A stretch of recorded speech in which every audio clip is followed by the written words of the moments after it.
ॲथरच्या दमदार स्कूटर्स आता कुडाळमध्ये. ॲथर 450 आणि ॲथर रिस्टा.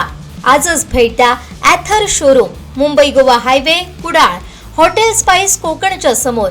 संपर्क 9730 10 64 77.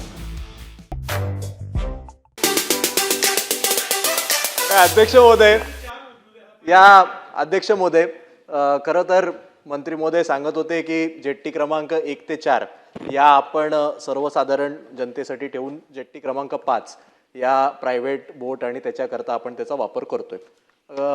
ते जे म्हणाले त्या मताशी मी सुद्धा अंशतः सहमत आहे. कारण जगभरात जिथे जिथे वेगवेगळ्या कोस्टल सिटीज आहेत तिकडे एखादी जेट्टी ही अतिशय डेव्हलप्ड असते आणि त्याचे रेट सुद्धा हायर असतात.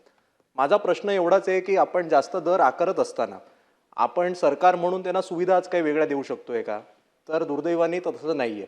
आपण ज्या अलिबागला किंवा अन्य ठिकाणी जाताना जो उल्लेख केला, मी फार काही त्याच्यातनं प्रवास केलेला नाहीये, पण जेव्हा मी जे काही फोटो बघतो, व्हिडिओ बघतो, त्या जेट्टीची सुद्धा अवस्था आत्ता प्रचंड वाईट आहे. अनेक सेलिब्रिटी हे जातानाचे व्हिडिओ दिसतात, अनेक क्रिकेटर हे अलिबागला त्यांची घरं आहेत त्याचे आम्ही व्हिडिओ आणि फोटो बघतो. तो जो काही अप्रोचचा रस्ता आहे हा काही आपल्याला गौरव किंवा आनंद होईल असा नाहीये.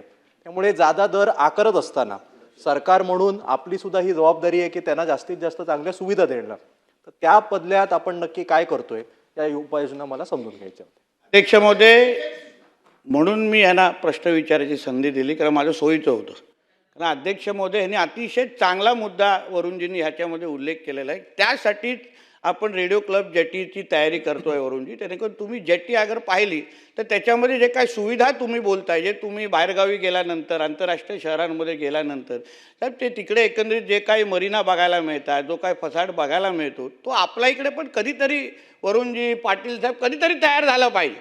आपल्याला पण अभिमान वाटला पाहिजे काय नेहमी मराठी माणसांनी वडापाववर जाणं असं नाही. चांगला दर्जेदार एकदम उत्पन्न वाढून आपण पण मोठ्या घरामध्ये गेलो पाहिजे, आपण पण चांगले आयुष्य जगलो पाहिजे, या दृष्टिकोनातून हे सगळे केलेले प्रयत्न आहेत अध्यक्ष महोदय. आणि म्हणून वरुणजी ज्या बोलतायत त्या बाबतीमध्ये वरुणजी आमची त्याच सुविधा तयार करण्याच्या दृष्टिकोनातून आमची प्लॅनिंग आहे. तुम्ही गेला नसाल तर कधी माझ्यावर चला.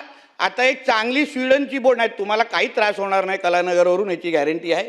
तर तुम्ही नातेवाईकात आहात, काही प्रॉब्लेम नाही. पण वरुणजी स्वीडनवरून आपण एक कॅन्डेला नावाची एक चांगली बोट आणतोय इलेक्ट्रिकची.